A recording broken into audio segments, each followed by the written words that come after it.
Boa noite, pessoas! Começando mais o Motivisão Podcast. Hoje estamos aqui com Caio Chimansky, esse professor de meditação, não por acaso é meu professor, e também pesquisador livre de assuntos da consciência. Fala se não é chique, é muito chique. Caio, bem-vindo! Boa noite, Fê!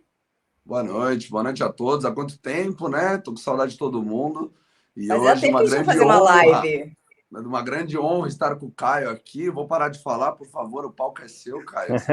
Se apresente, Caio. Quem é Caio Chimansky?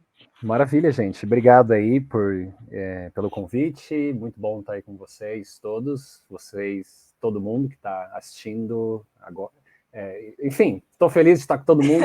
E eu moro aqui em Curitiba, tenho uma escola chamada Centro Pineal, que é uma escola de yoga, meditação e tecnologias. E eu trabalho full-time como professor de meditação e também pesquisador sobre assuntos diversos da consciência, trabalho com várias máquinas, várias tecnologias, e vai ser muito massa conversar hoje com vocês sobre todos esses assuntos. Legal, legal. Cara, a gente na nossa pré-conversa aqui, a gente falou de forma rápida, assim, aí quando foi falando sobre a apresentação, e aí falou, isso já gerou uma explosão na minha cabeça, estudos sobre assuntos livres da consciência. Eu já tinha 2 horas de live de pergunta aqui, aí só com essa apresentação gerou mais duas. Tá? Mais duas. O que você aprendeu aí nos seus estudos? O que é a consciência para você? Olha só, o que é a consciência? Uma ótima pergunta, né?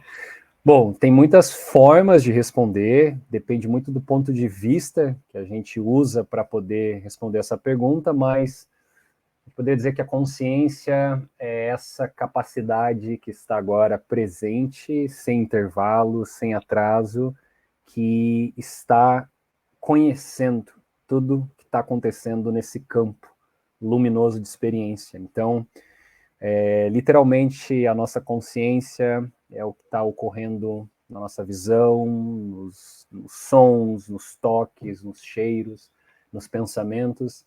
Então, é essa capacidade de estar lúcido, né, com essa clareza, vivos, acesos e percebendo, né, percebendo a si mesmo, o ambiente e coisas do gênero. É legal, porque isso daí vem muito de uma pessoa que acontece alguma coisa e ela tá inconsciente, ela não tá presente naquele momento, né? Por algum motivo, por algum trauma, por algum N motivos, ela ficou inconsciente. Então, muito louco essa maneira que você colocou. E a Thalita, eu aprendi com ela um assunto que é conscienciologia, que é o estudo da consciência.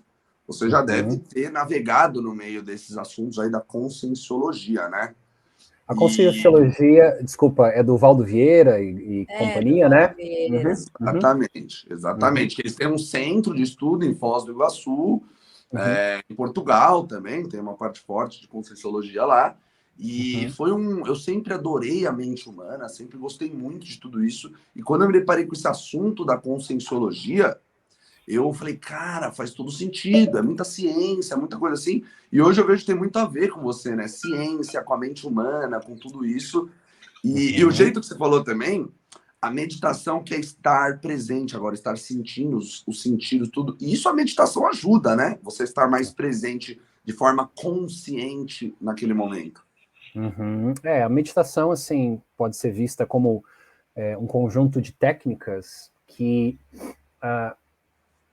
gera uma capacidade da gente, uma espécie de retorno a um reconhecimento desse aparato cognitivo todo e retornando a uma, vamos dizer assim, uma consciência mais simplificada, uma consciência mais básica, a gente consegue trabalhar com as nossas condições adversas, com as nossas dificuldades, com as nossas inconsciências. Então, através da prática da meditação, a gente reconhece, limpa, refina, reorganiza todo esse aparato cognitivo que está agora presente, acontecendo a cada segundo da nossa vida que tá passando, né? Então, a meditação é um retorno para olhar de verdade para o que está acontecendo, porque nos ensinaram desde o nosso nascimento, foram nos ensinando um modelo, uma visão para olhar para o que está acontecendo. E eu acredito que a meditação, ela reorganiza, chacoalha essa visão. Visão não só necessariamente é uma coisa com os olhos, mas sim com todo o aparato cognitivo, e nos ajuda a, novamente, reorganizar, alargar, gerar mais espaço. E no meio disso tudo, vai surgindo, claro, os clichês das positividades que a meditação traz, né, desde o relaxamento, do foco, da concentração, da inteligência emocional, mas a meditação não mira só nisso. Isso é algo que vai aparecendo durante. É uma consequência, né? É uma consequência, exato, mas a meditação, na verdade, está querendo nos ensinar a ter vislumbres diferenciados sobre o que está acontecendo. E quem sabe, né, na almofada a gente tem um vislumbre, na almofada de meditação, e quem sabe, após a almofada, a gente consiga aprender a sustentar esse vislumbre, sustentar essa visão, e nisso a vida vai se reorganizando, porque uma opinião que eu tinha lá atrás sobre o que sou eu, o que é o corpo, o espaço, o tempo, o self, agora essa opinião vai se atualizando, né? E essas atualizações podem nos ajudar acerca das condições adversas da nossa vida, né? Pode nos ajudar com a nossa confusão, com o nosso sofrimento e com a nossa ignorância básica que todos compartilhamos, né? Era até isso que eu ia te perguntar, Caio. Como que a meditação surgiu na sua vida? Porque você tem são várias práticas, né, de meditação, você é mais virado para a prática budista, é isso? Isso. Uhum. O que aconteceu assim na meditação comigo foi que lá com 20 anos eu namorava, era minha primeira namorada séria. Eu sabia que tinha mulher no meio do caminho, entendeu? Esse equilíbrio emocional.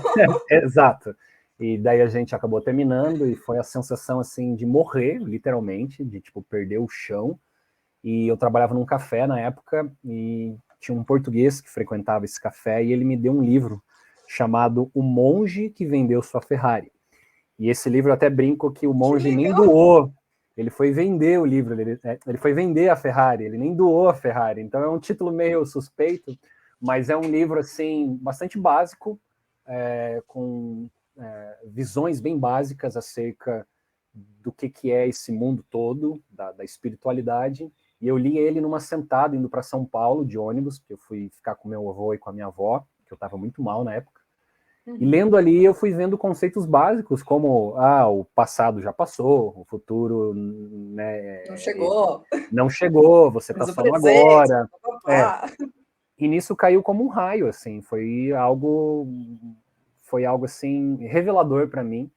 Eu fiquei muito, muito, muito curioso com tudo aquilo, porque, novamente, eu estava bastante certo da visão que eu carregava para me relacionar com a vida, né? Aquela certeza, aquela arrogância de ter uma certeza, né? Não, eu sei sobre tudo, e o fato de eu ter passado por uma morte simbólica, que foi um término de uma relação, fez eu me colocar num lugar de bastante humildade, ter lido esse livro, me ajudou a entender que, peraí, né, eu não sei de nada, isso aqui é um mistério. Só sei que nada sei. Só sei que nada sei, tem muita coisa para aprender.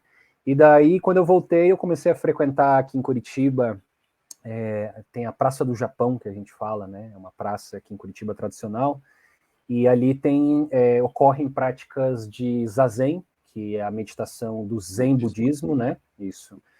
E ali, pela primeira vez, eu sentei oficialmente em meditação. O Zen, ele não é, vamos dizer assim, o Zen não é muito de explicar com detalhes o que é meditação, então eu meio que comecei na escola mais difícil, mas ter ficado... Tipo, senta e medita, né? Isso, medita. É isso. Você não meditava antes disso? Ou não meditava. Zero?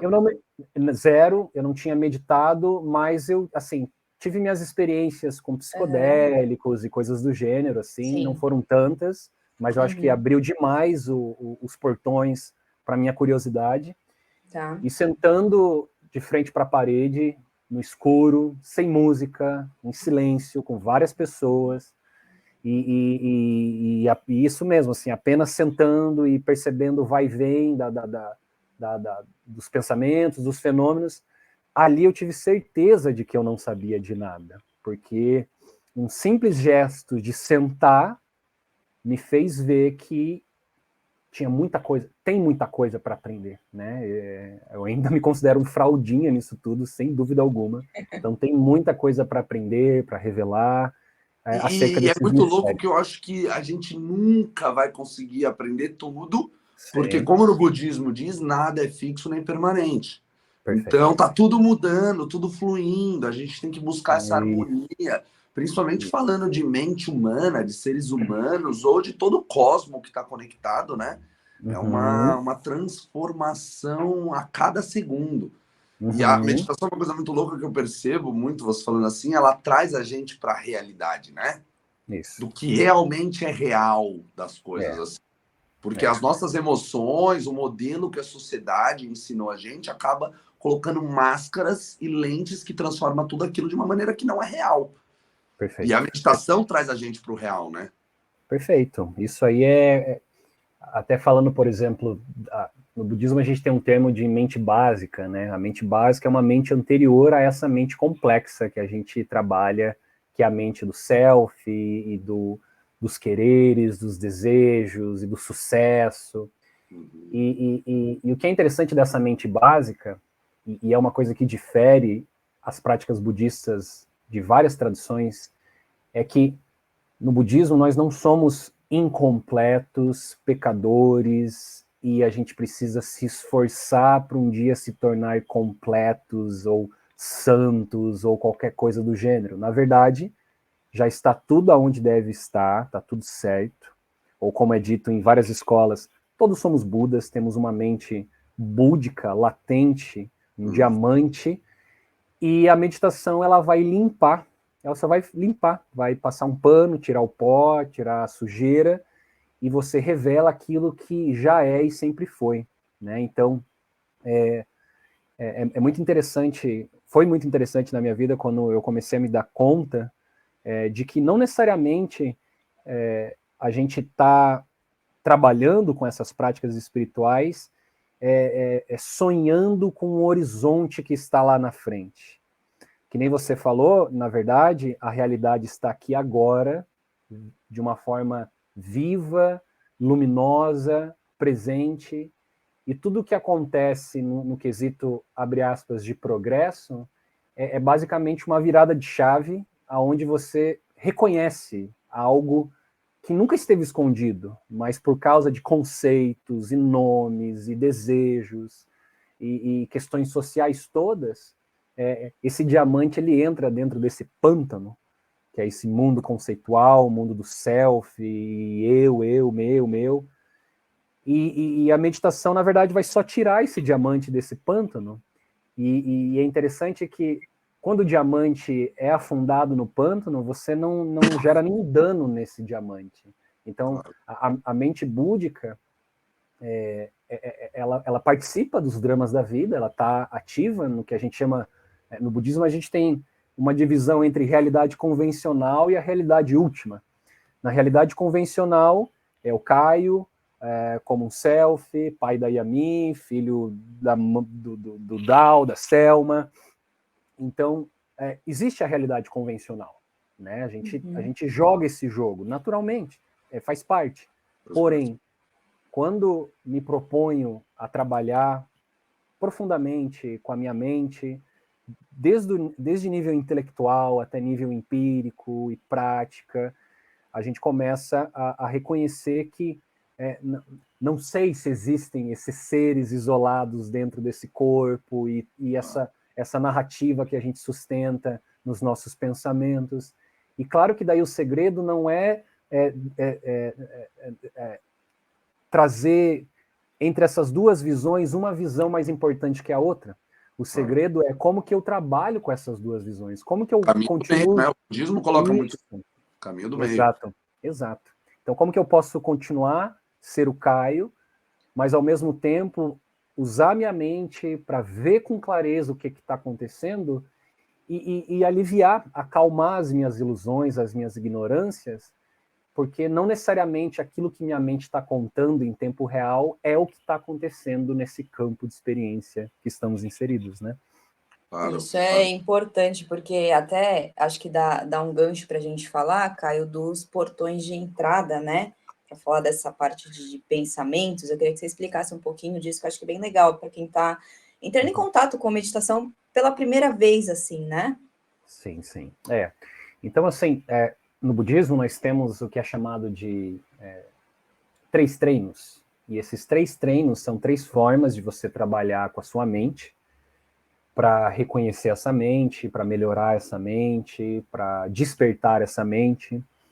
E esses treinos são chamados de moralidade, que são práticas que você trabalha invocando virtudes positivas como compaixão, bondade amorosa, alegria, equanimidade, que é a não resistência. Então, vamos colocar assim, seriam práticas focadas no coração e nas virtudes do coração. Aí você vai ter também o segundo treino, que é o treino de concentração, que é o treino de pegar o laser da nossa atenção, botar em um objeto e aprender a descansar a atenção nesse objeto, se absorver nesse objeto. E por fim, tem o terceiro treino, que a gente chama de sabedoria, que é quando a gente usa, abre o que é chamado de 6 portões de entrada. Então, 6 portões de entrada são os nossos sentidos, a visão, as narinas. Felipe já está aí devendo um portão de entrada, Felipe. Exato. E assim, não sei hoje, mas um dia eu gostaria até de conversar, porque tem muita curiosidade para saber pessoas que Você nunca deu aula para ninguém com deficiência? Nunca, exato. Então, bom, enfim, eu tenho várias dúvidas também, várias curiosidades. Daqui a assim. pouco ele vai te entrevistar, Felipe. Com certeza, estou pronto para isso. Então, aí, esses sentidos, né, os olhos, as narinas, os ouvidos, a boca, o toque, a pele, que são o que a gente conhece de uma forma comum, os 5 sentidos, a gente acrescenta também os pensamentos. Então, no budismo, os pensamentos são considerados uma espécie de sentido, e o que é bem interessante, eu sempre falo nas aulas iniciais, quando eu vou dar para os alunos, é que quando você reconhece que o pensamento ele é entre 6 portões de entrada, um desses 6 portões de entrada, a gente chega a conclusões de que não há muita diferença entre aquilo que você cheira e aquilo que você pensa, aquilo que você pensa ou aquilo que você escuta. A ideia de não haver diferença é que são fenômenos. E estão nascendo, se mantém um pouco dentro da gente, se dissolve. E a nossa tendência ocidental é hipervalorizar o portão do pensamento. E quando a gente hipervaloriza o portão do pensamento, a gente ignora de que estamos acesos, ou melhor, de que estamos renderizando com a nossa consciência uma série de outros fenômenos, né? Então a gente é viciado para ficar olhando para um portão de entrada e os outros portões de entrada passam despercebido. Uma forma mais simples de dizer é que a gente é viciado em pensar, mas a gente não consegue sentir muito bem nessa sociedade, né? Sentir e se conectar com outros aspectos. Então, o treino de sabedoria é uma forma, a gente passivamente assiste a entrada e a saída desses fenômenos para começar a ver com clareza como que está acontecendo mesmo essa dança sensorial. O que é o corpo, o que é o self, o que é o espaço, o que é o tempo. Porque, novamente, nos deram de uma forma como se fosse um alimento já digerido, desde a nossa infância, e a gente até hoje, às vezes, insiste em ficar comendo essa comida que já foi digerida. Essa comida é o próprio paradigma, né? Nos deram paradigmas para processar essa realidade. E quando a gente se propõe, por exemplo, a trabalhar com a sabedoria, que um dos nomes é o Vipassana, né? Penetrar, Vipassana significa penetrar e ver com clareza. A gente começa a reconhecer que anterior a esses paradigmas que nos deram, já existe uma realidade que está acontecendo por si só, por conta própria, de uma forma expressiva, fluida, né? Então, esses 6 portões de entrada é tudo que temos, no fim das contas. Porque até as maiores experiências espirituais que a gente tem, ela ainda acontece pelos portões de entrada, né? Então, se você é arrebatado por um êxtase místico durante uma experiência meditativa ou tomando ayahuasca, você está sentindo pelo corpo, né? Se você tem visões, e não precisa nem ser visões externas, visões internas mesmo. Se você tem visões internas, também está acontecendo no campo da visão. Então, os budistas dizem assim, por que às vezes a gente está procurando algo fora da gente, sendo que tem 6 portões de entrada em movimento, renderizando uma realidade e que está aqui aberto para a gente olhar, para a gente conhecer, ver, acompanhar, né? Mas a mente complexa, as pessoas às vezes têm a tendência de achar que a meditação, ou até a parte mais erudita da meditação, porque também tem intelectualidades, e as pessoas têm a tendência a achar que essa é a mente complexa. Porém, a mente complexa não é a mente que vai sendo revelada pela meditação. A mente complexa é a mente que está cheia de certezas e que fica fixada num paradigma só. E não se pergunta, não faz perguntas para tentar alargar esses paradigmas, gerar mais espaço. Nós somos muito claustrofóbicos. Uma expansão, né? Tudo isso é expansão da consciência, né? Exatamente. O Se clássico você tem termo muitas expansão da certezas na consciência. vida, tem algo de errado. Exatamente, Eu exatamente. e a Thalita, a gente conversa muito sobre isso. Às vezes a gente senta assim para falar, não, mas isso, não, isso é assim, isso é assim, isso é assim, a gente termina de fala, será que é assim mesmo? Quem falou que é assim? Tipo, cara, ensina um monte de coisa errada pra gente. Então a gente não consegue. Isso mudou muito o meu comportamento em prol das outras, numa comunicação com as outras pessoas. De antes eu bati e falava assim: não, mano, não é assim, você tá fazendo errado, mano. O certo é assim, assim. Tipo, quem diz que é o que eu tô fazendo é certo? Não sei. Então é muito louco. Eu acredito que tudo tá certo. Conforme vai fazendo, vai gerar uma coisa, senão todo mundo seria igualzinho, a gente não aprenderia nada. Então, até as diferenças, o jeito diferente de pensar, de agir, de sentir, é interessante. Eu acho que isso é o certo. Eu acho que isso é o certo. E eu tenho uma pergunta muito louca. Eu sei que você... Eu, quando conheci a meditação, eu conheci através do meu irmão, e ele ficava pesando na minha, falava, você tem que fazer meditação, porque meditação, que acontece um monte de coisa, atenção plena, higienização mental, e não sei o quê. E aí eu fui estudar sobre a meditação, isso há 12, 13 anos atrás. Só que a meditação que eu vi que rodava muito por aí, na modernidade, assim, tal, a budista rola muito, que é milenar, né? O budismo vem aí de uma tradição milenar. Uma meditação que trouxeram para cá, até que os grandes empresários fazem, é a meditação transcendental. Qual é a diferença da meditação transcendental para a meditação budista? A meditação transcendental ela veio ali, principalmente durante e pós-era hippie, anos 60, entrando nos anos 70, e junto com os Beatles, que ajudaram a popularizar o que é chamado hoje em dia de orientalismo, que é até um termo pejorativo, porque o orientalismo são os ocidentais sonhando com orientais que não necessariamente existem.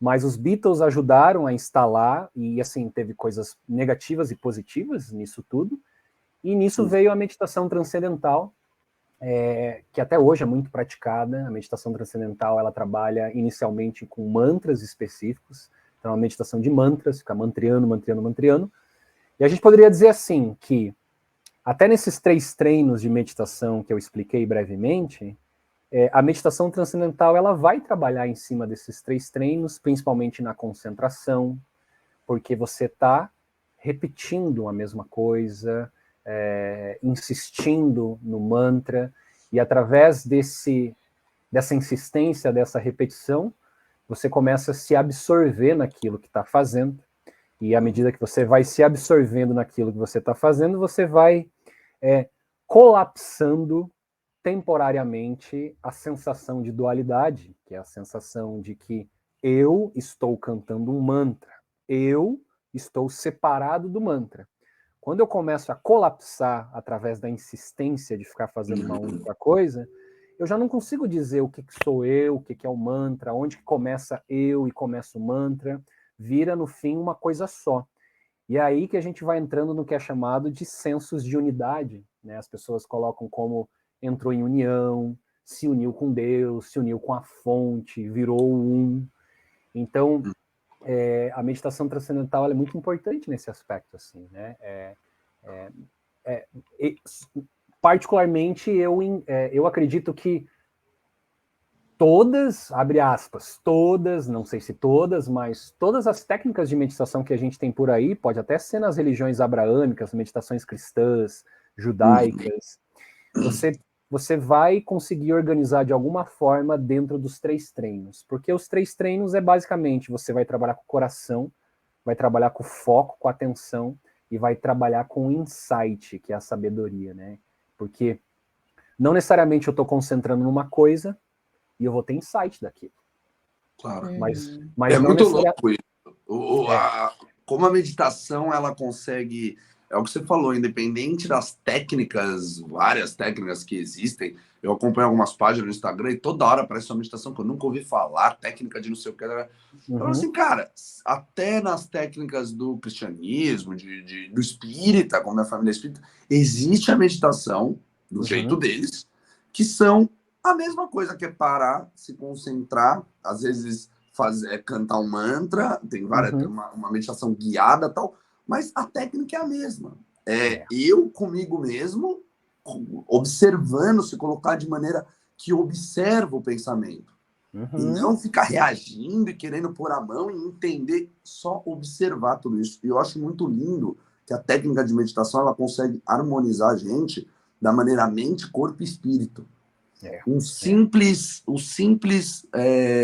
sentar em silêncio e meditar, independente da técnica que está passando na sua cabeça, ou prestando atenção na respiração, ou em um ponto fixo, ou em uma iluminação, independente, acredito estar harmonizando mente, corpo e espírito. E isso eu vejo que é uma coisa muito importante, que daí vem até como, entre aspas, aí, os efeitos colaterais da atenção plena, da higienização mental, dos insights para os conhecimentos, do amadurecimento do emocional e de tanto essas coisas assim. E hoje, né, você é além de ser professor, tudo isso, ainda é um cientista, que eu vejo a Thalita, que é sua aluna, eu chego no quarto, ela tá apertando os botões, com um sensor na cabeça. Então, hoje tem todos esses estudos para ver as frequências que o nosso cérebro, né, a nossa mente, é um gerador de energia. E tendo esses sensores que vão dimensionando as frequências e entendendo para onde está indo, o que é que aquilo quer dizer. E como que você descobriu e como que é lidar? Vamos para essa parte de tecnologia, assim, que eu achei uma coisa muito louca. Como é que é isso daí da tecnologia ligada à meditação, que é uma coisa que os caras sentavam embaixo de uma árvore, o Buda embaixo de uma árvore sentava e meditava e tal. E hoje, com toda essa tecnologia que a gente tem, o que você acha que ajudou? O que a gente consegue casando essas duas coisas? Como que você entrou nesse mundo aí também, né, Caio? Como você entrou nesse mundo? Boa, boa. Tipo, de repente, o professor de meditação começou a mexer com o sensor. Pois é. O que aconteceu foi que eu já vinha dando aulas de yoga fazia um tempo, isso lá em final de 2017, 2018, entrando. E no Instagram eu vi um story de uma mulher, uma terapeuta bem famosa, e tava lá o filho dela usando uma tiara, e ela comentou que aquela tiara descrevia, através de sons, se a mente do menino estava ativa, neutra ou calma. Aí ali me chamou muita curiosidade, porque eu já, vamos dizer assim, eu já trabalhava com meditação, não tão profundamente quanto hoje em dia, e desde aquela época eu já sabia da dificuldade de ensinar a meditação, porque meditação é uma coisa nada glamurosa, você fica só numa postura de olhos fechados, né? Então, diferente da yoga, que você tem lá os alongamentos, pranayamas, a meditação ela não é romântica, ela é uma coisa bastante neutra. E, claro, abstrata, sutil, invisível, Mas quando eu vi ali a possibilidade de ter uma tiara que capturava os dados elétricos do cérebro e transformava, né? Isso, gerava um feedback, gerava uma resposta em tempo real acerca do estado, eu fui atrás de ver, fui atrás de comprar, era um sensor canadense chamado Muse, que hoje em dia tipo, já era caro, porque para nós brasileiros não é uma realidade a gente conseguir escalonar a tecnologia, ter acessibilidade, mas eu consegui me juntar com um parceiro na época, a gente comprou o sensor, e o sensor chegou, eu usei esse aplicativo, foi bem legal, mas, sendo bem sincero, ele ficou de lado, como se fosse um videogame que você compra e deixei de lado. Tá. Uhum. Aí, eu encontrei uma comunidade no Facebook chamada Heart Mind Alchemy, que é uma comunidade mundial, assim, mais americanos, mas tem de tudo, indiano, britânico, alguns brasileiros, eu incluso, e ali eu vi que eles tinham um dia a dia de compartilhar gráficos das sessões de meditação deles. Então, o Muse, eu estava trabalhando com um aplicativo que me dava a resposta da minha atividade mental. Com o Heart Mind Alchemy, eu descobri assim, não, eu posso pegar uma técnica que eu gosto, eu posso repetir várias e várias vezes essa técnica e ter gráficos dessa mesma técnica, para daí eu começar a perceber padrões, previsibilidades, repetições, assinaturas. E a partir daí eu me interessei muito por esse esquema todo, porque quando você aprende o que cada onda cerebral significa, você começa a fazer associações de que certa onda cerebral está muito conectada com a técnica X, outra onda cerebral está conectada com a técnica Y. Então ali começou a se revolucionar um pouco a minha visão acerca da tecnologia. E claro, eu não trabalho só com biosensores, eu trabalho com realidade virtual, realidade aumentada, várias máquinas. Até falo que eu sou o professor Pardal da consciência.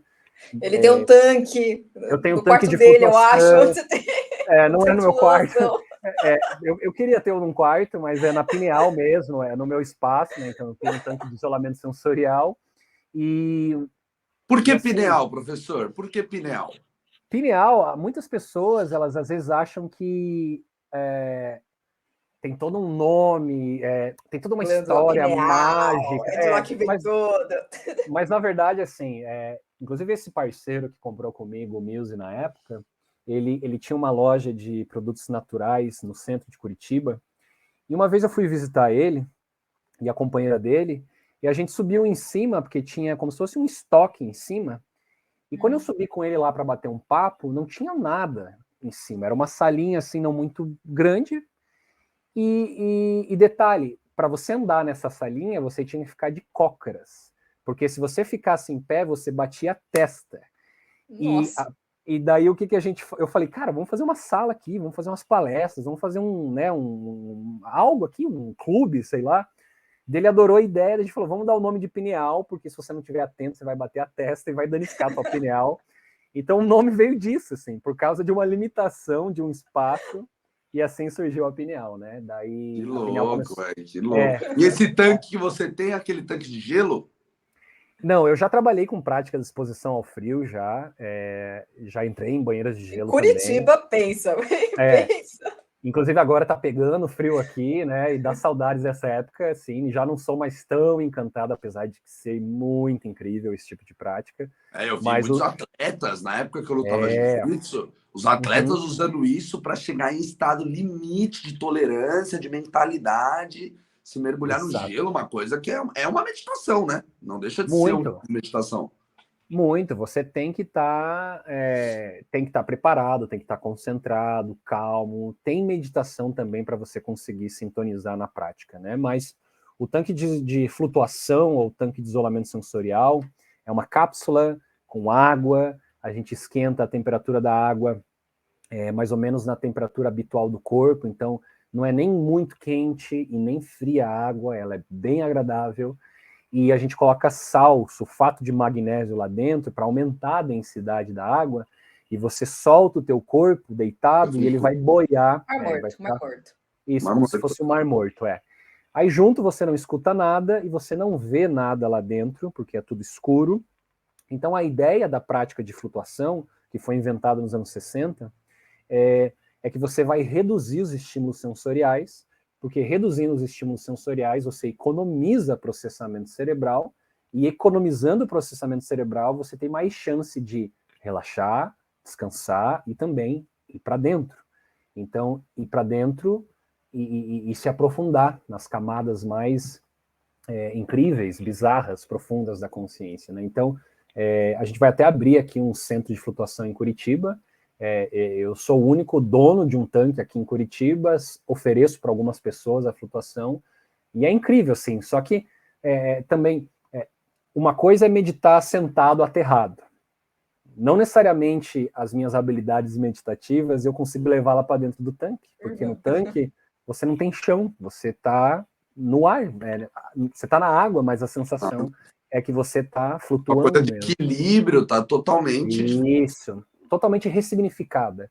Totalmente. Então, assim, é uma prática à parte, né? Mas, aí assim, daí na questão dos biosensores, que é um dos meus grandes focos hoje em dia, principalmente o eletroencefalograma, nesses últimos tempos, eu fiquei muito tempo só eu tendo o sensor, aí parecia aquele menininho que tem videogame, mas ninguém mais tem, e daí eu falei, não, eu preciso mudar isso, eu quero que todo mundo possa usar aplicações de neurofeedback, levantar gráficos de suas próprias sessões, e nisso começou uma pesquisa extensa, que dura até hoje, para democratizar a neurotecnologia, gerar acessibilidade.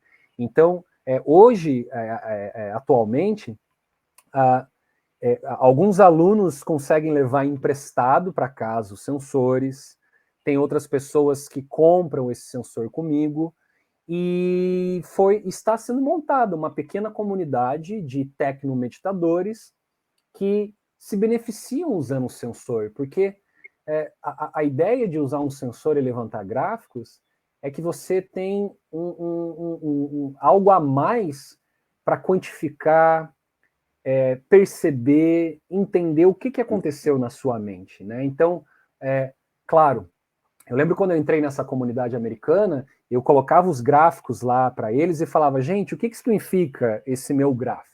E eu só fazia isso, só colocava o gráfico e perguntava, o que significa? Aí eles diziam assim, sempre, você que tem que me dizer, o que você fez nesse gráfico, qual foi a sua sensação, que técnica que você usou. Então, de forma alguma, a tecnologia vai tirar a importância da própria subjetividade.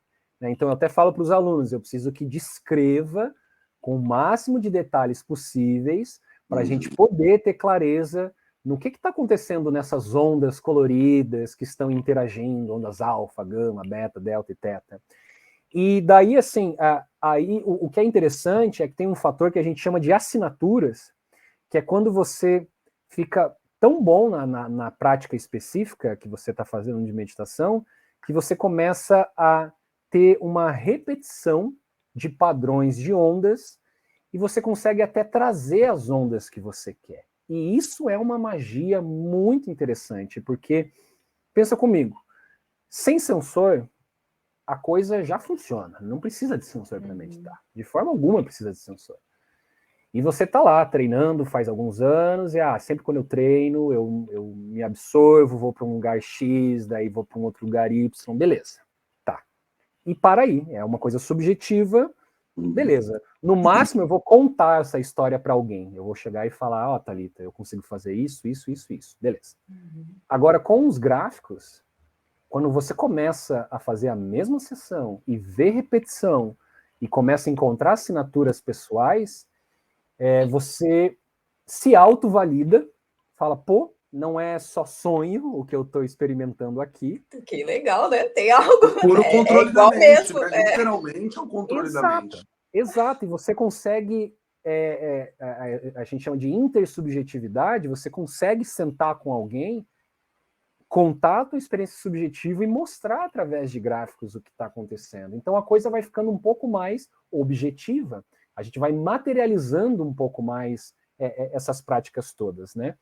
Então, eu acho muito valioso. A gente está agora numa fase do projeto que eu estou em parceria com a Universidade Tecnológica aqui do Paraná, que a gente está querendo estamos trabalhando para trazer um sensor brasileiro, um sensor que vai ser mais em conta, porque a gente ainda importa esses sensores, não é algo que é feito aqui.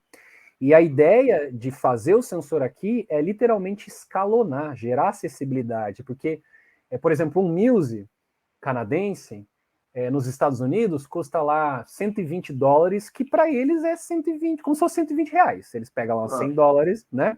Só que para nós, com tributação, convertendo um dólar, hoje o Muse está tipo R$4.000.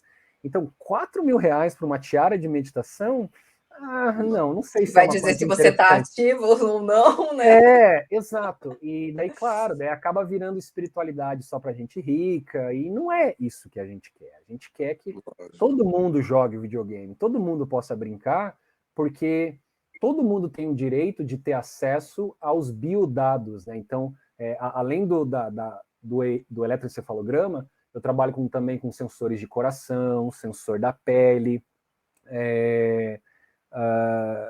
entre outros tipos de medições, para que a gente possa ter acesso metrificar tudo, porque todas essas questões, você falou, eu falo em meditação, e a parte de sensores do coração e tal, são coisas que, assim, falando principalmente da meditação, você sentar, meditar, o que você falou, o sensor não é ele que vai alterar o seu resultado, ou coisas assim. Porém, para uma pessoa metrificar e conseguir ver alguma coisa ali, porque a meditação é uma coisa lúdica, você senta, medita, acabou, aquilo está dentro da sua cabeça, já era, você vai acabar vendo no comportamento, no seu sono e outras coisas, mas às vezes de uma maneira muito sutil.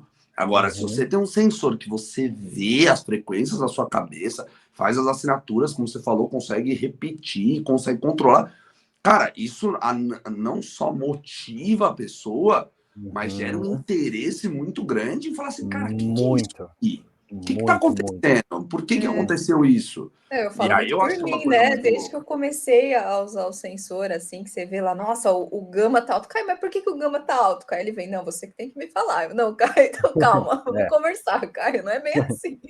Mas é muito legal. Você a começa a ver Thalita que é o público perfeito para isso. Você colocou um sensor que dá metrificação para ela, velho. Nossa, ela fica andando aqui em casa com o sensor na cabeça. Vai lavar louça, vai fazer as coisas tudo com o sensor na cabeça.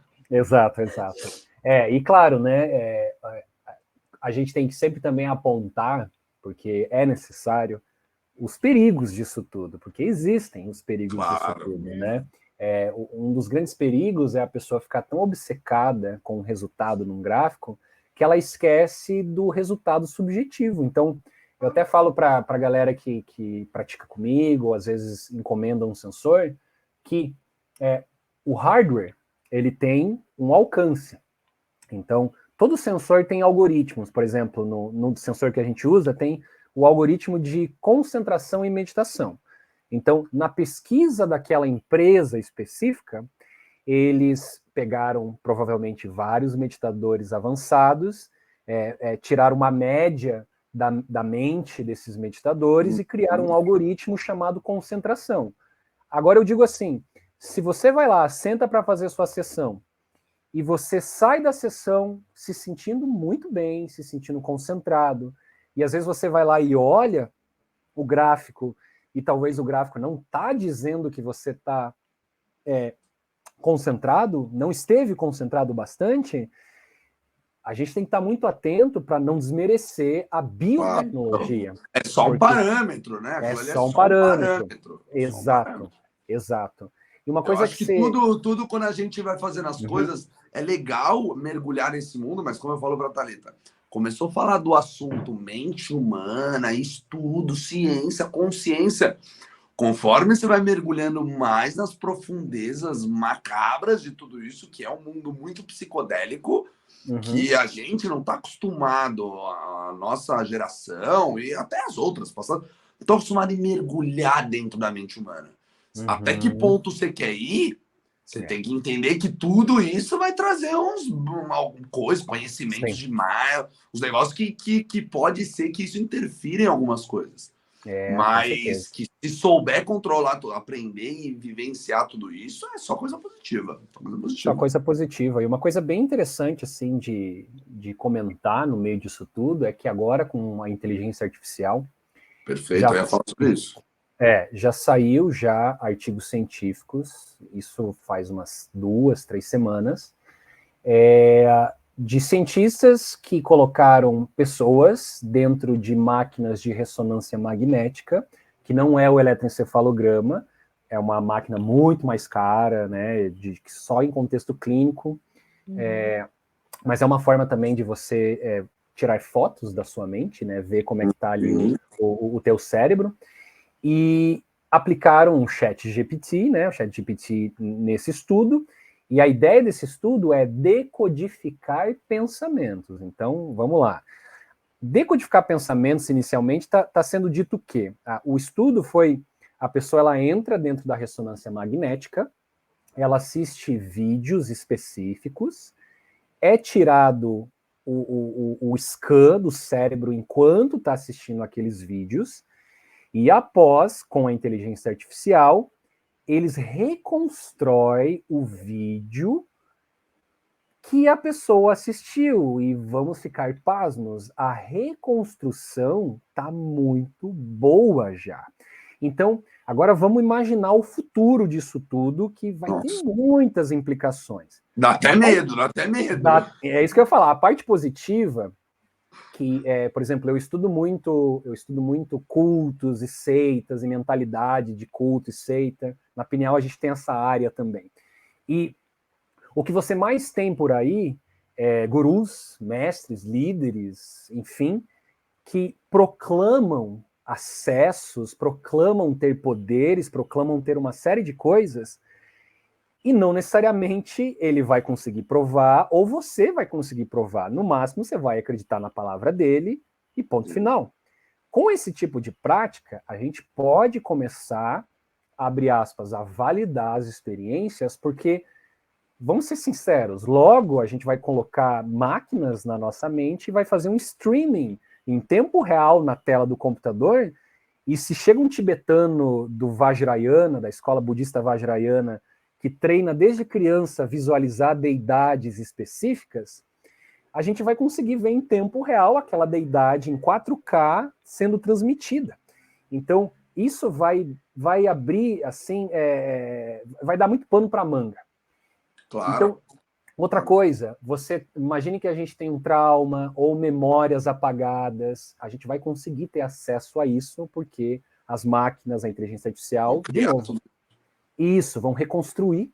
Agora, a parte negativa, e que já está sendo falada, é que as pessoas vão começar a ler a mente das outras, a gente vai começar a ver, a gente vai ter acesso livre ao inconsciente das pessoas, a gente já tem, quando eu digo, os humanos, né? Eu tava vendo um vídeo sobre isso, sobre o Vedanta, eu sigo o Jonas, é um cara que ensina o Vedanta aí, e ele falando que uma pessoa atingiu, ele até teve contato com essa pessoa, que a pessoa trabalhou a mente, meditação na Índia, e ela conseguiu alcançar o ponto de se conectar lendo o pensamento das outras pessoas, por um superpoder. Passou 2 dias, ela pedia, pelo amor de Deus, pro mestre, tudo para ela parar de fazer aquilo. Exato. Porque ela não conseguia. Imagina você chegar perto de uma pessoa e conectar com a mente dela, mano, você começa a ficar tantando a cabeça. É muito pavor isso. E muito poderes. que esse Elon Musk, o Elon Musk fazendo com esses avanços, tanto que esse chip que ele quer pôr na cabeça, eu tava falando ontem, Batalha foi liberado lá, tipo, na Anvisa dos Estados Unidos, que é a coisa, liberou ele fazer teste em seres humanos para colocar o chip na cabeça para curar paraplégico e tetraplégico. Só que nesse chip ele quer colocar que a pessoa tenha acesso à inteligência artificial na cabeça. Então a gente tem a inteligência no computador. Exatamente.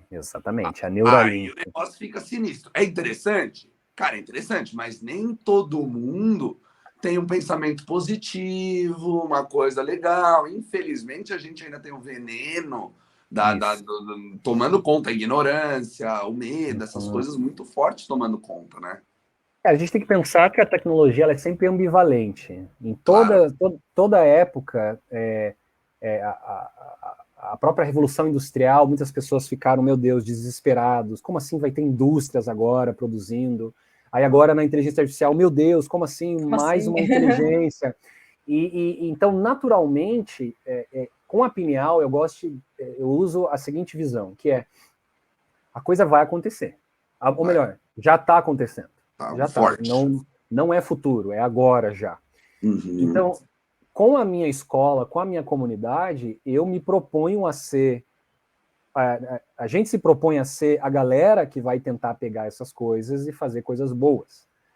Claro que vai ter galeras que vão pegar essas coisas para fazer coisas negativas. Mas quando que não foi assim na humanidade? Né? Exato. A tecnologia, é muito falado isso até, que os caras falam que o mal da humanidade, a tecnologia, é o celular. Cara, para isso ajuda muita gente. Se aquilo for uma coisa que você está sendo usado por aquilo, aí vem de um monte de descontrole, um monte de coisas de aprendizados que é necessário aí para se equilibrar em tudo isso. Mas o que eu sei que tem até os caras falando, né? Tem essa mania de falar que brasileiro é um povo do caramba, não sei o quê. E aí falaram sobre a inteligência artificial. Aí falaram, não, mas ela não conta algumas coisas. Se você chegar lá e perguntar para ela, olha, eu quero um site para piratear filme. Eu falo, olha, eu não posso te falar isso. Aí falaram que o brasileiro fez o seguinte, tá, se eu não quiser piratear vídeo, quais sites eu não devo entrar? Então, assim, o ser humano não é só brasileiro. O ser humano é uma pessoa muito inteligente. A gente sempre vai dominar uma inteligência automatizada. Agora, vai do que a gente quer fazer com aquilo. Eu sei que todos esses avanços, principalmente o do Elon Musk, Neuralink, essas coisas muito fortes, para mim, que é deficiente visual, para eu que sou deficiente visual, é muito importante, porque os caras, é uma coisa que a probabilidade de daqui 10 anos o cara tem virado a cura, transplante de olho biônico e tal, é gigante. Então, acredito que assim, é o que você falou, sempre vai ter coisa ruim acontecendo com um grande avanço, e sempre vai ter coisa boa acontecendo com um grande avanço. Ruim e boa. Sempre vai ter. Isso vai depender do ser humano que está pegando ali. Não é o problema, não é a inteligência artificial.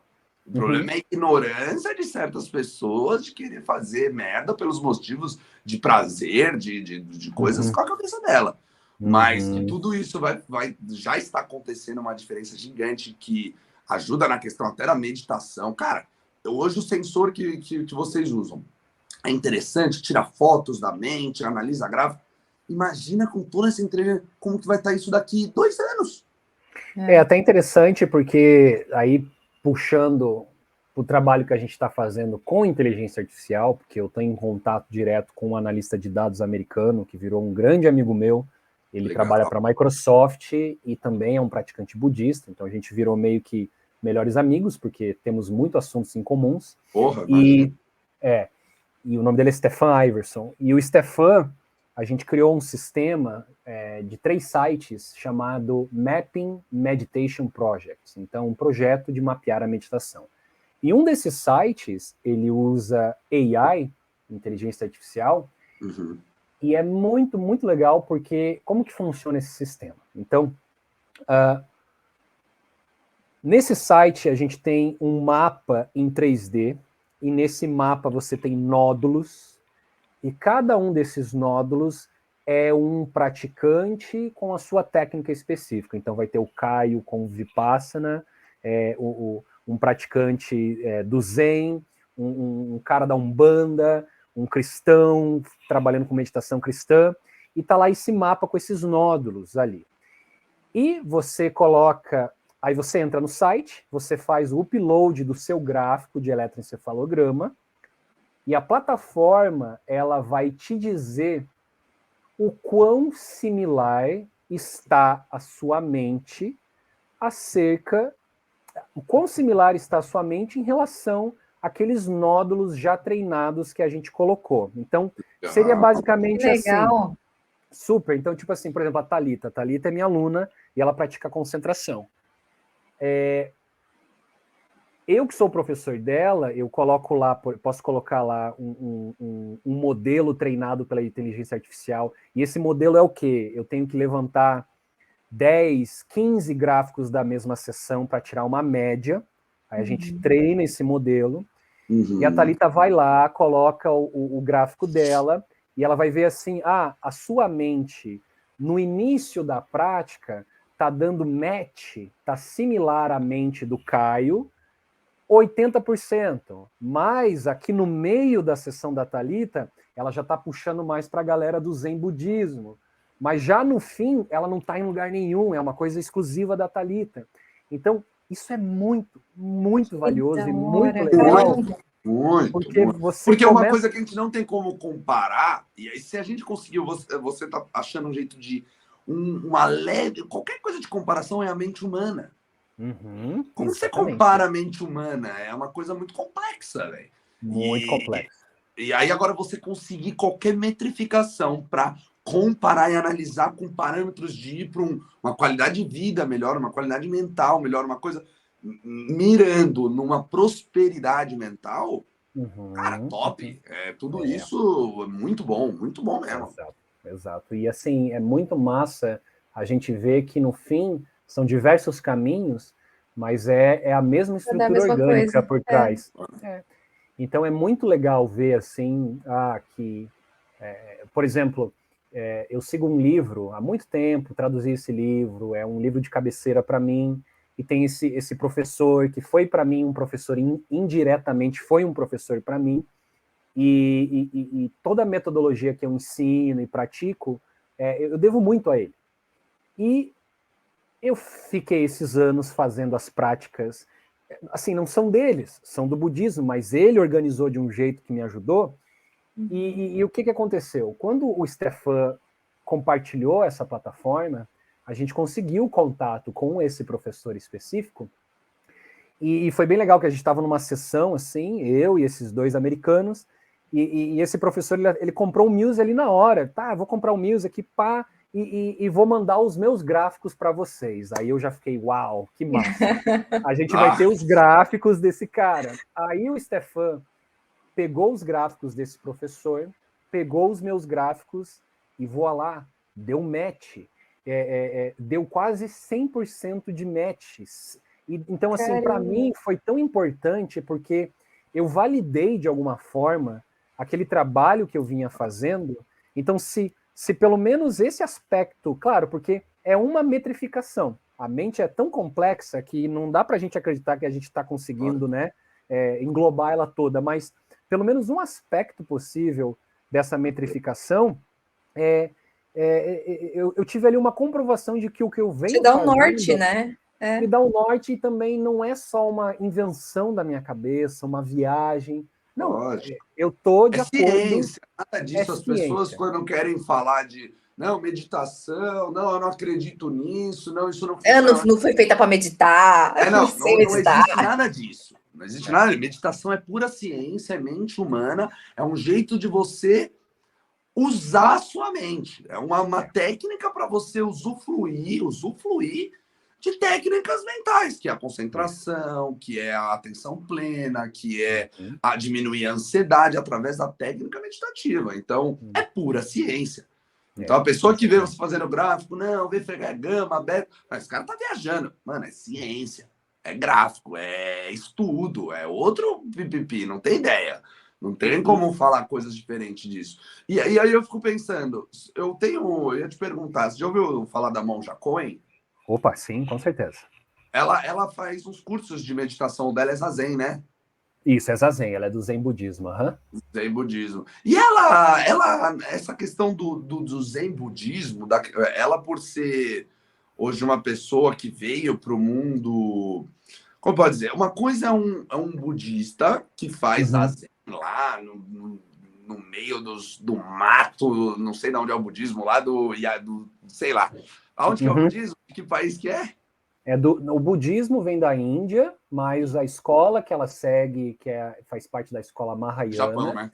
Japão. Assim, surgiu na China, a palavra Zen vem de Chan, que veio na China, e vocês já devem ter visto, eu não sei se vocês vão conseguir associar com a minha descrição, mas o fundador do Zen é um cara chamado Bodhidharma. Sabe uns bonequinhos japoneses, vermelho? Ai, como é que chama os bonequinhos? Bom, enfim. É tipo esse aqui, ó, que eu tenho aqui? Isso, Dá pra ver? se eu não me engano, esse aí é o Bodhidharma. Sei, que aqueles que é o ovinho, parece um ovinho. Isso, exatamente. Então esse é o fundador do Eu já vi Chan. a Monja Coen falando disso. E daí foi para o Japão e virou Zen. Mas pode continuar a sua... Legal. Mas aí não tem... Ela que vive nisso, ela mora aqui em São Paulo, na capital, no meio do barulho. Ela tem aquele monte de palestra, aquelas reuniões que ele fala na rádio, e é Instagram, e é digital influencer, um monte de coisa. Ela consegue ter... Eu sei a resposta, mas para as pessoas que estão assistindo a gente. Eu sei, olha, eu errei lá do começo, mas eu não sei essa resposta. Só sei que nada tirando sei. dúvida, não sei de nada, sou um eterno cara que não vai saber de nada. Ela mesmo nessa loucura, essa turbulência da vida, nessas cobranças, ela consegue atingir o mesmo resultado do que traz uma meditação, do que traz uma doutrina, do que o cara que está lá no Japão, no meio de um mato, no silêncio, com aquela vida mais calma, mais serena, consegue atingir? Eu diria que assim, não necessariamente a gente pode bater o martelo e falar que ela consegue a mesma, porém, até mesmo o cara que está lá no Japão, em silêncio, com todas as condições perfeitas para trabalhar com a mente dele, ele é ensinado no budismo a conseguir manter a clareza da mente em qualquer situação que se apresente. Então as pessoas geralmente, até puxando para quem quer começar na meditação, a gente tem uma tendência de acreditar que o praticante de meditação, o professor de meditação, ele vai ser uma figura boazinha, calma. Quando eu conheci a Monja, vou falar na internet, mudou totalmente. Você vê os vídeos dela, ela é mó pai, cheguei perto dela, ela é mó brava, mó bravona. Eu falei, nossa, velho. Sério? Ela precisa meditar, eu acho. Quase falei para ela meditar, velho. Assim, você vai ver basicamente um ser humano, são seres humanos. Claro, só que, mas a gente tem a tendência de acreditar que a meditação ela precisa, novamente, de condições perfeitas para que a prática possa ocorrer. Porém, em realidade, a gente está preparando a nossa mente para poder estar presente no meio do tornado que é a vida, para poder estar no meio dessa estrutura capitalista acelerada. E o Osho mesmo, né, tinha uma frase que ele dizia assim: esteja no mundo, mas não faça parte dele. E é uma frase muito profunda que diz que não é que a gente vai meditar e a gente vai finalmente se desvencilhar de qualquer relação humana. Vai mudar tudo. Vai mudar tudo, nunca mais vai sofrer por amor. Não, no Vedanta, eu venho vendo bastante sobre Vedanta, fala sobre tudo isso que a gente está falando, tipo assim, conforme você mergulha mais isso na mente humana, na espiritualidade, no comportamento, as coisas vão... Não é assim, tipo, tudo cura, não. O cara que medita muito, 3 horas por dia, 5 horas por dia, o cara é evoluído, o cara é calmo. Cara, vai ficando cada vez mais difícil ficar calmo, porque você vai ficando mais sensível às coisas, você vai sentindo mais, e a carga dos seus insights, do seu conhecimento, a sua consciência expande, você vê coisa que os outros não veem.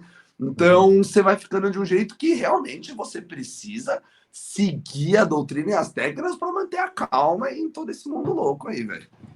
Tem muitas responsabilidades no meio disso tudo, né? À medida que a gente vai despertando, seja lá o que isso significa, daria para fazer só uma outra sessão aqui juntos para falar o que é o despertar, mas à medida que você vai despertando, naturalmente você vai ter que ir abandonando certas coisas. Claro. E claro, antes que alguém escute e pense, eu vou abandonar a família, meu emprego, não é isso, mas você vai abandonando coisas que são queridas, visões queridas, organizações, aspectos da sua personalidade, apegos, crenças e tudo mais. Crenças. Então, eu gosto de uma frase de um filósofo chamado Ken Wilber, que ele diz assim,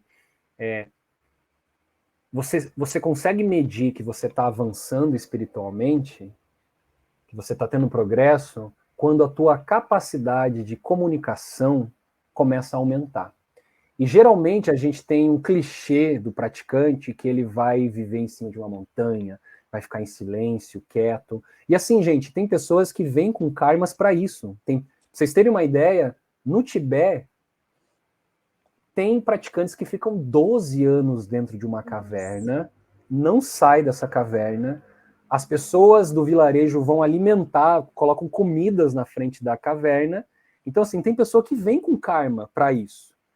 E claro, no contexto tibetano, ele sai, aí as pessoas festejam, ele vira um santo, porque ele viu algo. Imagine 12 anos dentro de uma caverna. É claro que você vai ver coisas profundas, é claro que você vai ser revelado mistérios para você. Mas não necessariamente é esse cara que entendeu o que é espiritualidade. Porque tem karmas e karmas. Eu gosto de uma passagem, até pegando a coisa da Monja Coen, tem um mestre vietnamita, ele fez a passagem dele, acho que faz uns 2, 3 anos atrás, que é o Thich Nhat Hanh.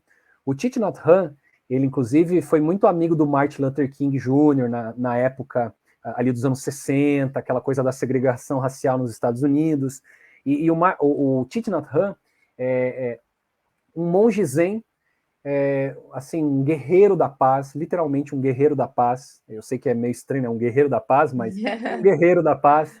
Luta pela... Exato. E a prática principal do Thich Nhat Hanh era a meditação andando.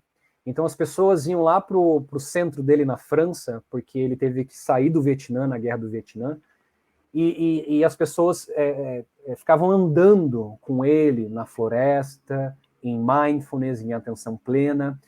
E o que é legal, teve uma época que ele foi para os Estados Unidos, fez até umas entrevistas na Oprah, é que tem vídeos dele com a comunidade dele ali no Times Square, que é aquela loucuragem toda, e letreiros, e tá lá ele, monge, seus monges e monjas, outros praticantes leigos, e é muito bonito de ver eles andando em meditação, e o time-lapse correndo, e as pessoas passando muito rápido, e eles ali bem atentos, bem Esse calmos. monge não é um tal, tipo, ele tem eu vi um documentário, isso há uns 2 anos atrás, que é um monge da felicidade, é uma coisa assim.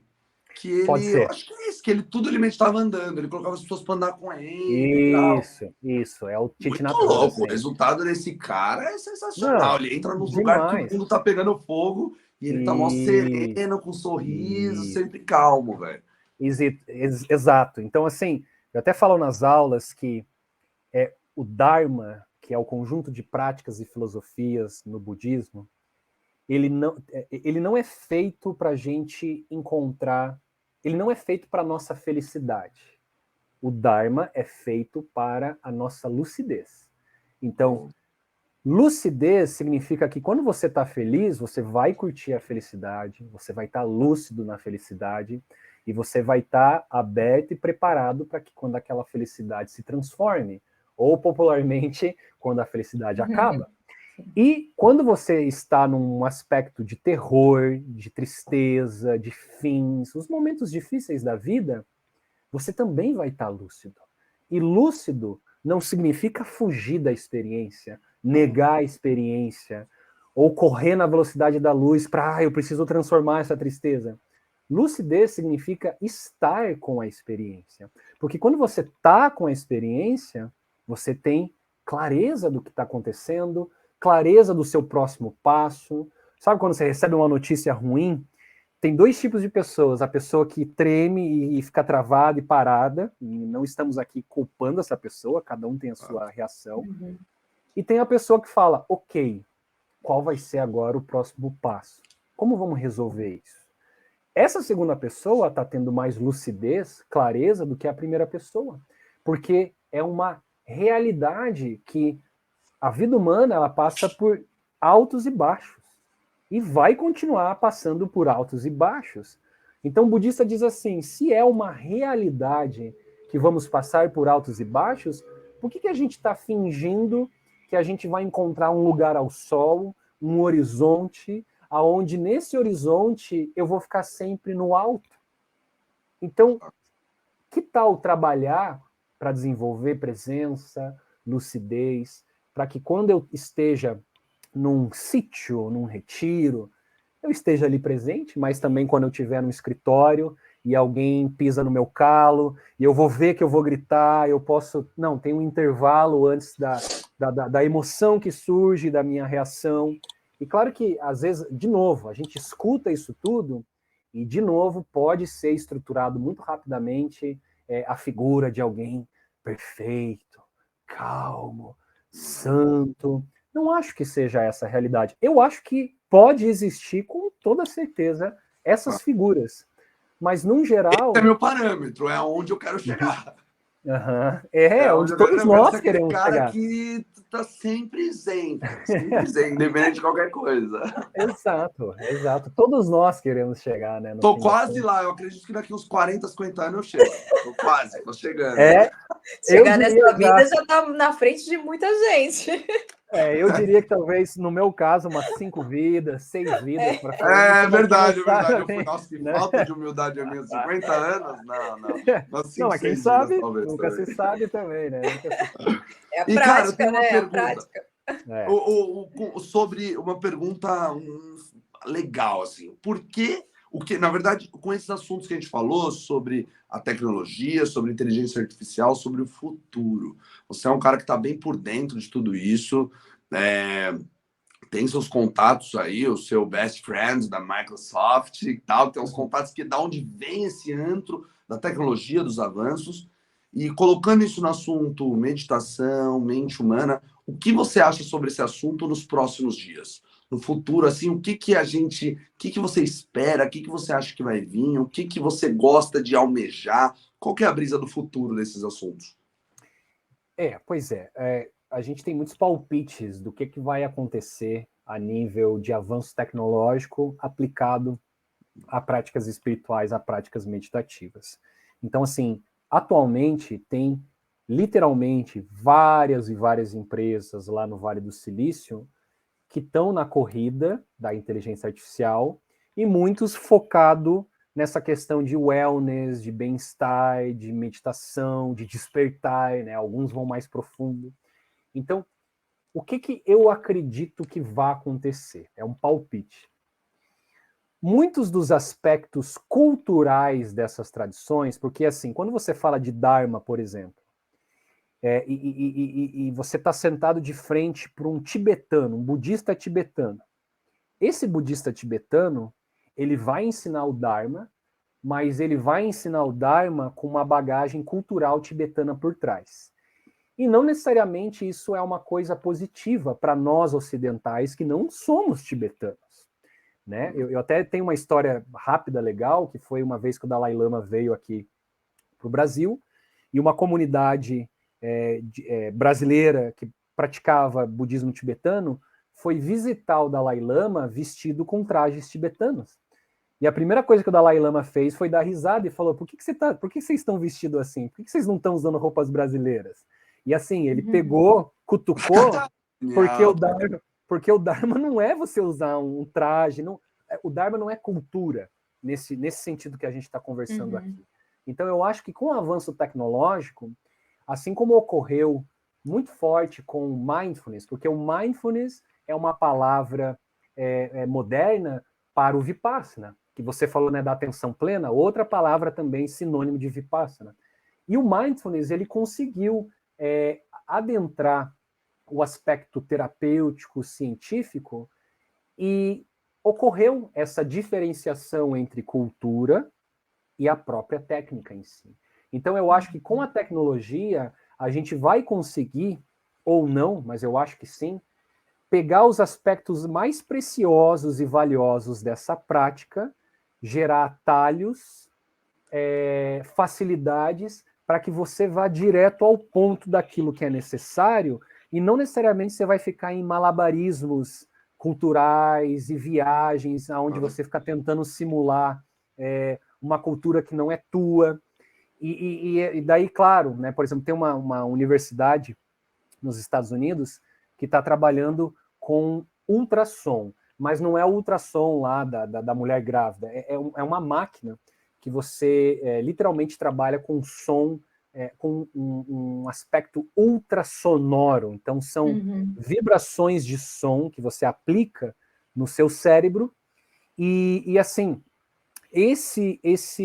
essa tecnologia, ela é uma tecnologia que está querendo entregar o que é chamado de equanimidade mental, que eu já vou explicar o que é, só que você não vai precisar fazer a jornada meditativa para chegar até a equanimidade. Na verdade, uma pessoa que está lá com um trauma específico, e num aspecto neurótico, revivendo memória, e pensamento, e emoção, você pode aplicar esse ultrassom numa área específica do cérebro dela. Um tratamento assim, mais intensivo, né? Intensivo, dinâmico, direto, e o que ela poderia, o que ela conseguiria através assim de algumas horas acumuladas na meditação para poder acessar a equanimidade mental, ela pode ter ali em 15, 20, 30 minutos na primeira sessão. Então, o que é a equanimidade mental? A equanimidade mental é uma coisa muito, muito, muito valiosa para o budismo, mas você vai ter em todas as tradições a ideia da equanimidade mental. A equanimidade é o aspecto da não resistência ao que está acontecendo. Você solta essa necessidade de controlar, de barrar, de nomear, de comparar, de conceituar, e você literalmente se joga rio abaixo. Vamos imaginar que a vida é uma correnteza. Quando você está em aspecto de equanimidade, você se sente fluindo junto com essa correnteza, ao invés de ficar agarrado num galho. Ah, não, eu não vou, eu não quero, não pode ser assim. Então, até a título de curiosidade, você está lá na almofada e às vezes você está lá praticando 2 horas, 1h30, e as pernas parecem que tem facas enfiadas de tanta dor.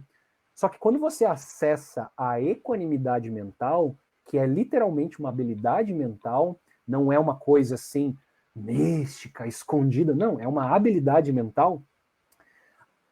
Não é que a dor da perna sumiu, mas na verdade a leitura que você estava fazendo sobre a dor, ela é aceitação total. Você muda a leitura daquilo que está acontecendo. Interpretação. Claro. Interpretação. Então a gente diz assim no budismo, no Vipassana, por exemplo, que no início a leitura comum é minha perna está doendo e eu não aguento. Essa é a primeira leitura. Aí você vai fundo, vai vendo com clareza e você começa agora só a olhar como dor. Já não é mais minha, já não tem mais uma narrativa, é só dor, tem dor. E o terceiro aspecto é quando você começa a ver como vibração. Opa, tem uma vibração. Ela é desconfortável, mas ela contrai, ela expande, ela nunca é a mesma. E é aí que começa a ocorrer um dos aspectos que a gente chama de ser liberado daquele sofrimento. Então, assim, pegando de novo o gancho em cima disso, o Buda ele dizia que a experiência humana é como se fosse é como se a gente estivesse recebendo flechadas. Então, entra um som nos meus ouvidos, eu recebo uma flechada. E ele dizia que esse processo de ficar recebendo flechadas, que é literalmente os fenômenos entrando em contato com os nossos portões de entrada, ele dizia assim, por exemplo, a dor é a primeira flechada. Não tem como você negar que a dor existe. Então você sente a primeira flechada, a dor. Agora, a segunda flechada é o sofrimento. E o sofrimento você tem escolha. Porque no sofrimento você consegue, através de um treino árduo, ou quem sabe através de tecnologias, você consegue ressignificar a leitura e talvez gerar uma distância entre aquela dor, consegue respirar melhor no meio daquela dor. Um exemplo seria eu bater o meu dedo mindinho na quina da mesa, e a primeira flechada é a dor. É aquele fenômeno que dói e tá ali. É real, aquilo é real. Que é real. Agora, se já passou 10 minutos e eu tô quebrando os meus móveis de casa, falando, que merda, que saco, isso aí já é uma escolha. Isso aí é a segunda flechada. E no Vipassana a gente diz assim, que tal aprender a descansar na primeira flechada? Que tal só olhar para o fenômeno em si e não ficar muito viciado nas histórias que os pensamentos estão contando sobre os fenômenos? E claro, né, gente, isso aqui pode ser muito polêmico também. Não necessariamente eu chegaria para uma pessoa que chega para mim e fala, eu estou sofrendo, eu não vou ser um espiritualista... com, como é que fala? Positividade. Curte isso, tóxica. Aproveita para descansar. Você aprende aí. As coisas não são tão simples como a gente gostaria, né? Mas há sim uma capacidade inata humana de, novamente, ressignificar o que está acontecendo e, quem sabe, navegar melhor com aquilo que está acontecendo, né? Eu falo para os alunos, até a última aula que eu falei com a Thalita, né? Por que a gente pratica o Dharma? A gente pratica porque a gente quer ficar calmos, conscientes, concentrados, ter insights, mas vão ter momentos bem difíceis na nossa vida, vulgo velhice, doenças na velhice e, claro, a morte. Então, a pergunta que fica é, se eu não treino desde já, ressignificar a forma como eu me relaciono com esse campo rico de sensações, quem vai ser eu lá nesses momentos difíceis e qual vai ser a leitura que eu vou estar em tempo real ali realizando? Porque vai ter a pessoa que vai estar prestes a morrer e que talvez ela se abre, se entrega e fala, estou pronta para essa nova fase, vamos lá surfar nessa nova jornada, e vai ter a pessoa que vai dizer, não, eu não acredito, a minha vida foi um fracasso, eu não quero morrer, eu não posso, e daí os próprios tibetanos falam que o sofrimento é maior ainda. Imagine, você... Agora imagine depois que você morreu, aí é um pano, é uma coisa que dura 10 conversas para a gente conversar sobre, mas imagine se você não trabalhou a tua mente, e vamos imaginar que após a morte esse fluxo de consciência continua. E se você não trabalhou essa mente para penetrar as ilusões das coisas, os budistas falam que nesse momento onde você não tem mais um corpo, o sofrimento vai ser 10 vezes maior, porque você vai ficar desesperado tentando entrar de novo na experiência, mas agora não tem mais como. Então, que tal, desde já, aprender, abre aspas, que está propício, né? Aproveitar que está propício. Exato, e que as causas estão boas, né?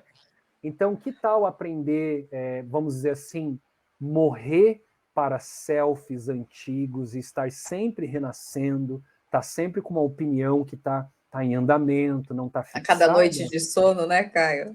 Exato, né? Dormir é uma coisa muito misteriosa, a gente fecha os olhos e tem uma fase do nosso sono que a gente morre. É um blackout total. Não tem corpo, não tem consciência, não tem cama, não tem Buda, não tem nada, é um apagão. E quando você volta e abre os olhos, lá vem, né, todos os portões de entrada se reorganizando e tá lá um Caio novo renascendo. Né? Então, é claro, tem a morte orgânica? Tem. É um momento crucial? Definitivamente. Mas como a impermanência toma conta de tudo, a cada segundo que passa estamos sendo coisas novas. E morre, e nasce, e morre, nasce, morre, nasce. Né? Não tem uma hora que a gente fala, eu odeio pagode, eu odeio. Aí do nada vê o cara lá, tomou umas garrafas de vinho e tá curtindo pagode com a galera. Então cadê aquele selfie tão cheio de si, fixado? Ele não existe, gente. A coisa tá em andamento, a coisa dança. A gente tá numa dança. Isso aqui é uma coreografia gigantesca de dança sensorial, né? E mesmo que pareça tudo igual, não é, né?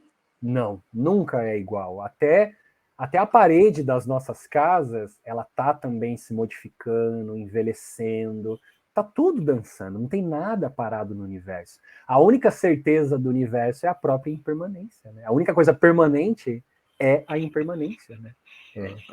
Então, assim, daí com as tecnologias todas, a gente vai atualizar. A gente vai atualizar as tradições ancestrais, que é inclusive o meu foco no meu trabalho, né? Unir, a gente tem uma máxima na Pineal que é gerar uma ponte entre a ancestralidade e a modernidade. E vão ter aspectos da ancestralidade que eu acredito que vão ser deixadas de lado, porque vão ser vistas talvez apenas como superstição, ou apenas como cultura, que nem a gente falou, e vão ter aspectos que vão ser realçados, comprovados, e claro, né? Nem tudo precisa ser comprovado cientificamente, né? Imagine você ama alguém, você precisa de um cientista medindo você para dizer, é verdade, você ama ela. Atestado de amor. Não, capaz. A ciência também é uma religião, se você olhar de um jeito. Também é. Sim, sim. E a ciência, ela é metida. Ela é metida também com propriedade, porque tem um rigor, tem uma repetição, mas eu acho que vai ocorrer, está ocorrendo o tão sonhado casamento entre a espiritualidade e a ciência. E pode-se, eu acho que vai mudar um pouco as nossas condições humanas, assim, sem dúvida alguma. Com certeza, com certeza. Caio, muito louco toda essa conversa, velho. Foi maravilhoso. Eu acredito que a gente vai ter que marcar uma segunda live. A gente vai ter que marcar uma segunda livezinha. Com certeza. Tem muitas perguntas. Se eu for esticar isso aqui, eu acho que nem vai dar para, nem vai caber no YouTube isso aqui. O YouTube não tem espaço para todas as perguntas. Mas, cara, obrigado. Você é um cara sensacional, um conhecimento, a sua sintonia, a sua frequência é muito do que o universo precisa hoje. Esse tipo de conhecimento, juntando ainda com o que a gente tem na mão, que é essa ferramenta maravilhosa, que é a tecnologia, para conseguir aperfeiçoar os assuntos ancestrais, os assuntos que dão uma qualidade de vida, um entendimento maior sobre coisas que até hoje não são conhecidas direito, que é a mente humana, que é a concentração, que é esse universo todo que a gente conversou. Obrigado mesmo, você é um cara sensacional. Vamos marcar a minha primeira aula de meditação com você, com certeza. Com certeza. A vida está meio corrida, mas puta, eu vou te mandar mensagem. E para finalizar, fala como as pessoas te encontram para ter uma aula de meditação com você. Ô, Caio, antes de você falar das suas redes tal, e da aula que você dá, de meditação inicial e tal, eu queria só que você comentasse rapidinho, uma pessoa que está querendo começar nesse mundo assim, de meditação, além de ter aulas com você, o que ela pode começar a fazer, assim, um básico, sabe? A pessoa que está interessada em começar a meditação, ela pode sempre procurar, por exemplo, na comunidade que ela está inserida, provavelmente vai ter alguma comunidade em andamento, caso ela esteja interessada, por exemplo, no presencial, né? Então, assim, procurar uma comunidade, testar, estar com uma visão bem aberta, não sair por aí acreditando em tudo, ter um senso crítico essa é a pessoa que está interessada num grupo. Agora, a pessoa que está interessada, às vezes, de ir para uma jornada mais solitária, a gente está numa época muito boa, com o YouTube, com o Google, com o ChatGPT. Então, conhecimento não falta. E já puxando um pouco sardinha para a minha escola, no próprio site da Pineal, centropineal.com.br, a gente tem lá livros traduzidos. Tem um livro que eu gosto muito, ele tem 100 e poucas páginas, ele chama Fitness Contemplativo. Olha só o nome, né? Então, e nesse livro é uma ótima introdução para a pessoa entender o que são os 3 treinos, o que é essa ideia, por exemplo, que o budista aponta de que estamos sofrendo e que existem causas para esse sofrimento e que as práticas podem nos ajudar a parar esse sofrimento ou aumentar o nosso ponto de vista sobre esse sofrimento. E também lá no site da Pineal tem cursos gratuitos que ela pode estar experimentando. Mas, assim, se ela não for fazer isso, ela pode literalmente colocar assim no YouTube meditação guiada, sempre começar de uma forma humilde. Então, sempre começar com 5 minutinhos, 10 minutinhos. A gente tem uma máxima assim que o segredo não está no esforço heróico. O esforço heróico é o cara que escuta aqui o que a gente falou e fala, nossa senhora, então eu já vou pegar um retiro já de 10 dias, vou fazer 10 horas por dia. Não, isso aí vai dar errado, pode ter certeza que vai dar errado. Eu já estive lá. A ideia é a constância. Se você consegue, de segunda a sexta, fazer 10 minutinhos todo dia, pode crer que vai chegar sexta, você vai olhar e falar, uau, fiz 10 minutos, a tua aspiração em querer continuar vai começar a se estruturar, vai aumentar, e logo vai vir a vontade de ir para um retiro, ou fazer 1 hora. Então, começar com passos humildes.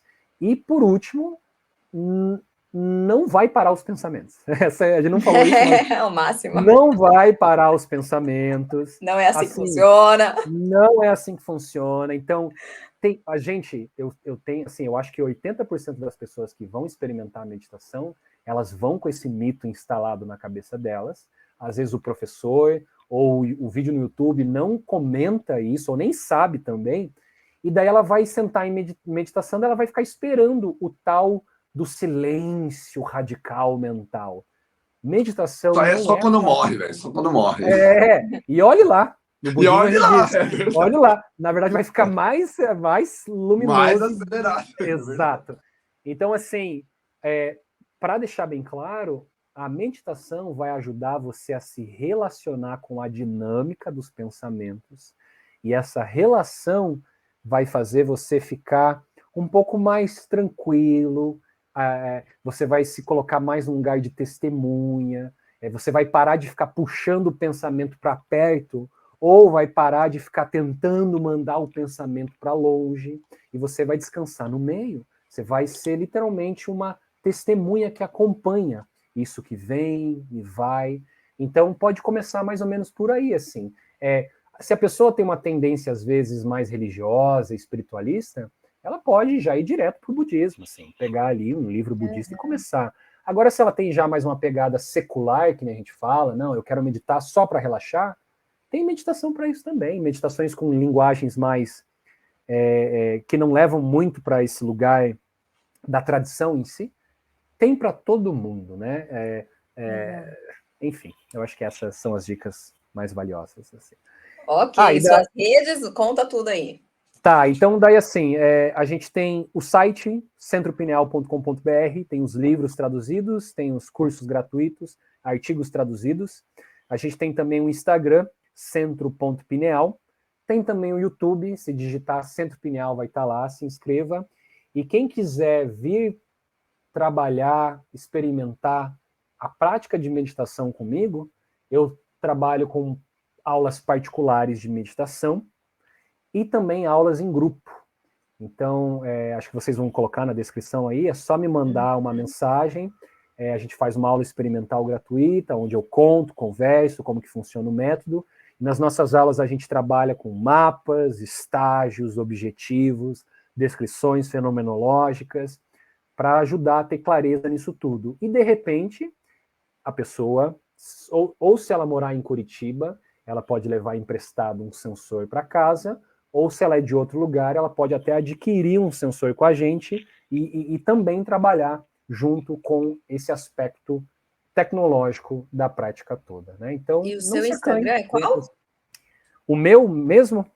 Porque a pessoa entra em contato com você pelo da Pineal mesmo? Isso, ou pelo centro.pineal. Legal. Tá, e aí quem mora em Curitiba pode também testar o tanque de isolamento sensorial. Isso, olha só. Quem está em Curitiba pode experimentar quase indo para também. Curitiba, só para experimentar o tanque. Não, venham vocês dois, vai ser incrível poder oferecer a prática de flutuação. A pessoa pode também experimentar. E é isso, assim, tem muitas coisas exclusivas que a gente oferece na Pineal, eu não tenho medo de dizer isso. E assim, até se você não pode, às vezes, financeiramente contratar os nossos serviços, eu sou um cara que eu trabalho muito com colaboradores, então, de repente, você está muito doido para aprender isso tudo, mas você não tem dinheiro, mas você tem outros dinheiros que são as suas habilidades, as suas capacidades. Então, a gente tem tradutores, a gente tem programadores, pessoas que ajudam a coisa toda a rodar e que, naturalmente, vai também participar. Tudo é ouro, no fim das contas, não só a moeda e a nota, né? Com certeza. Legal, Caio. Obrigada. Obrigada pelo papo, obrigada pela galera que assistiu a gente. E até a próxima. Até a próxima, beijo, galera. gente. Foi um prazer. Obrigado. Tchau, tchau. Beijo, Até beijo, mais. meus amores. Tchau, tchau.